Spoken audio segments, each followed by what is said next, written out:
here, and we are in week 3 of our 6-week series, Spring Cleaning for the Body, Mind, and Soul. So if you're watching this and it's not springtime, don't worry.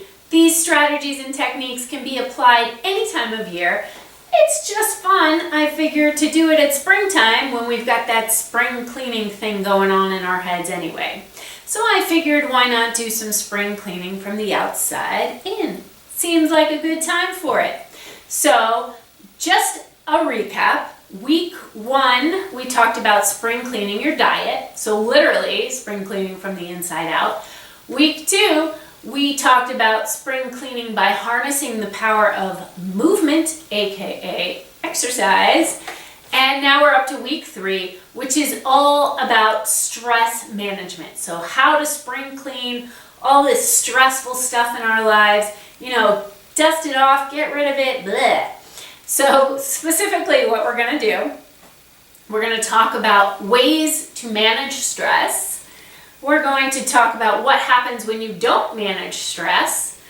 We're going to talk about a little secret that I happen to know about stress. And I'll give you some techniques to help you deal with your stress. Okay, so let's dive right in.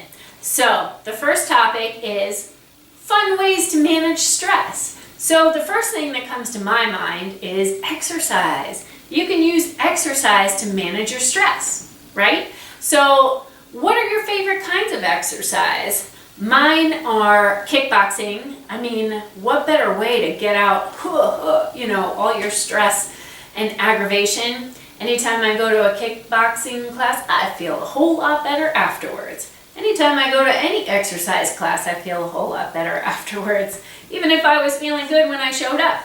Anyway, yoga is my second favorite. I feel like, so good after a yoga class. So what are your things as far as exercise goes? What makes you feel good? What class do you know you're going to feel better after you take it? What are other, healthy ways to manage your stress? So maybe calling a friend, taking a bath, I like that, listening to some music, just taking a break overall, right? That's kind of a good thing. So, come up with these things on your own, and as we go through the rest of this video, start to jot down ideas as they come to you.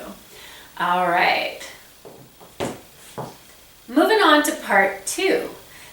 What happens when you don't manage stress? In other words, why should you bother dealing with this stuff in the first place? Well, for number 1, it's going to come up no matter what. If you're alive, you're going to have stress. There's no completely stress-free life. We experience different things, our perspective of what stress is. So when you don't manage that, it affects your immune system. Like it builds up and it layers up and it layers up and it layers up and it manifests in all kinds of funky things that you don't want to have happening to you. So it does literally affect your immune system negatively. So when your immune system is compromised, all these other funky things can make their way into your life. I mean, we're talking acne, hair breakage, gray hair, inflammation. And inflammation causes pretty much every disease you can think about. So heart disease, cancer, stroke. I mean, we're taking it to the extreme, from acne to cancer, heart disease, and stroke, right? But I mean, when your immune system is compromised, that's everything, right? So if you don't manage your stress, you're going down. You're not going to feel good. It causes headaches, irritability. I mean, you name it. The list is like, whew. So pretty much you want to figure out how to manage your stress. Part 3, the little secret that I happen to know about stress. And that is, it isn't bad for you. What? What did she say? it's not bad for you. Stress itself is not bad for you. What is bad for you? What, compromises your immune system and weighs down on you? What causes all those nasty things we just talked about? That's how you perceive stress and how you manage it. So the stress itself is not bad for you. It's what you do with it that decides if it's going to affect you in a positive way or affect you in a negative way. Now, this is a new idea to me, and I'll tell you where it came from. If you want to take this deeper, then you can check out the book, The Upside of Stress by Kelly McGonigal.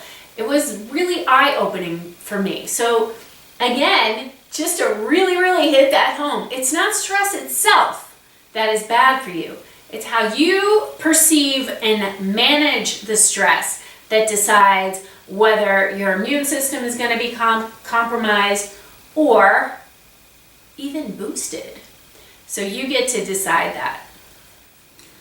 Part 4, we're going to talk about how to manage your stress so it then affects you in a healthy way and not a negative way. So first, what I want to talk about is the way most people do it.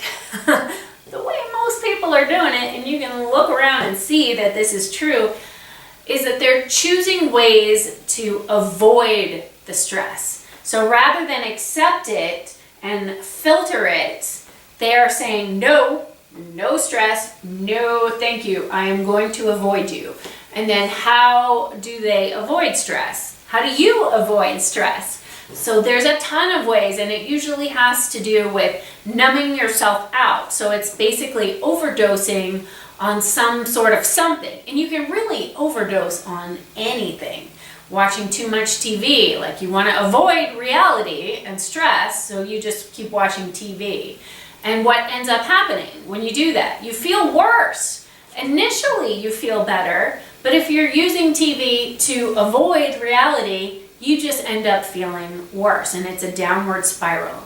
And that's true for all the numbing out ways to avoid stress. So TV, sleeping too much, eating too much, shopping too much, even exercising too much. Whatever you can do to avoid your stress, whatever you're using to numb yourself out, is going to create a negative effect. Now, there are ways to watch TV where it's not going to have a negative effect on you, but it's never going to work when you're avoiding stress. So that's all, whatever you use to numb yourself out is always going to make you feel worse afterwards. So then you can take it to the extreme, and you see examples of this all over the place all the time. People who drink to numb themselves out, drugs to numb themselves out. I mean, this goes on and on. Sex to numb themselves out. Like, and these things, they can lead to death. It's like no joke. That's why they say stress kills. But it can affect you in a positive way.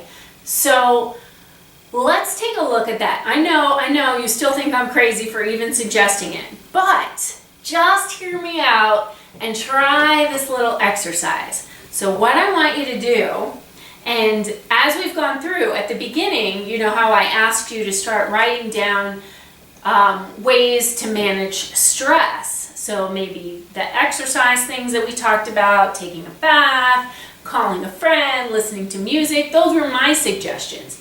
Now what I want you to do, you can borrow mine, but I want you to come up with your own. Come up with 10 healthy stress filters. Blah, can't talk. 10 healthy stress filters. So, what are a few other ideas? Having a cup of tea. I've had clients who've used that one. Somebody used watering her lawn. So these are all, you have to personalize them to you. If mine work for you, then use them. Have at it. But if they don't, then, write down something that you think would work for you. Now, the truth is you're not going to know what works for you until you put it to the test. So that's part 2 of this exercise. So when you start to feel stressed, you want to capture that. You want to catch yourself in the feeling of being stressed. Like, I don't know where you feel your stress. I end up feeling it right here. It's like a churning, like a knot in there. So you want to identify that. How does that physically settle in you? And then notice what you go towards. So are you going to the fridge to try to numb it out? Catch yourself before you do that and look at that healthy stress filter list and choose one thing that you can do right away. Choose one thing on that list. And then when you try it, check it off. So you know you've tried that. And you can try it again. You know, keep writing the little marks next to the ones that you try. And this takes some experimentation, and it really increases your awareness of yourself, which is awesome and amazing. But some of the things on your list, initially you thought they would be awesome, and they don't work out so well. Like, you don't get around to them, or when you're stressed out, you need something right away. You don't have time to go take a bath. Who has time to take a bath? If you do, that's really awesome, by the way. So, you know, you have to experiment with this. You're not married to your first list. You want to keep going through it. You want to make sure also that you have the list with you all the time. So you can literally have a list out so you can mark off on it as you go, which is what I like to do. You know, I like to write stuff down. Or you could write it out and take a picture of it, so then you have it around. You can text message yourself. You can have a Word doc. You can, I mean, so many things. You could have a wall chart. So try what works for you and play around. You're not going to know right off the bat what works for you until you give it a try, but you have to start somewhere. So this is your jumping off point. And, okay, so let me go back through that before I and on you. So create a list of 10 healthy stress filters that you believe will work for you. Second, the next time you're stressed, look at that list. Instead of going to the fridge or turning on the TV or grabbing your wine, sorry ladies, look at your list and pick something off the list and try it and see how that works for you. All right, third, you keep track as you go. And fourth, modify as you need to. So if something's not working for you, then switch it out with something else. Keep trying new things. Keep trying, keep trying, keep trying. I will tell you, with my experimentation with this, the one thing that works for me the most, it's totally not rocket science, but I can grab it in a second and make it work for me. And the more I do it, the better it works. It's like eye-opening and crazy how simple it is. You want to know what it is? It's breathing. So that's it, breathing. So taking deep breaths that fill up my entire rib cage and then letting them out through the mouth. 8 of those, and it's like a reset button. So nothing has changed on the outside, but the way you're handling it and perceiving it has changed. And when you do that, you're having a healthy stress response. You're having a healthy reaction to your stress. Now, how awesome is that? So I'm going to leave it at that for today, but I encourage you to get some support as you're doing this. And if you don't know who to go to for support, you can come to me. I'm inviting you to join my free group, the Fit and Healthy Tribe. So you can join that at mirandamatthewson.com/tribe. And it's the perfect place. It's a safe, nurturing environment where you can like spill your beans and other people will help lift you up and you can help to lift other people up. So that's pretty awesome. Also, in case you didn't set your hand on fire taking notes throughout this whole thing, I created a PDF for you with everything that I mentioned in here, plus a few extra tidbits. So you can go back, you don't always have to find this video and figure out where I said what. You can just have the PDF, it's totally free, and look at it and, you know, check things off as you go down the list, create your healthy stress filter list, all that. So you can grab that at, what is it, mirandamatthewson.com/SC3. Did you get that? It's like spring cleaning 3. Say that 10 times fast. SC3.